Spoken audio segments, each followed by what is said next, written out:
दक्ष news सदैव तुमच्या सोबत।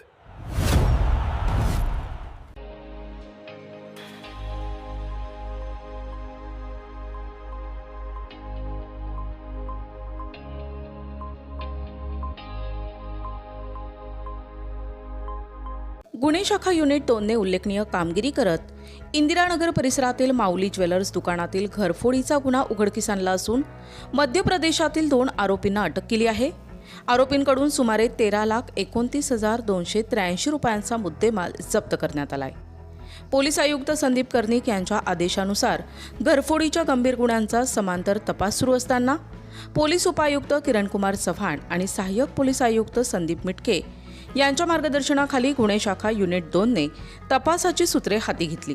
तपासादरम्यान पोलिसांनी घटनास्थळावरील सुमारे 125 सीसीटीव्ही फुटेजचे विश्लेषण करून तसेच तांत्रिक तपासाच्या आधारे आरोपींचा माग काढला। दरम्यान पाथर्डी गाव परिसरात चोरीचा मोबाईल विक्रीसाठी 2 संशयित येणार असल्याची माहिती गुप्त बातमीदारामार्फत मिळाल्यानंतर पोलिसांनी सापळा रचून दोघांना ताब्यात घेतले।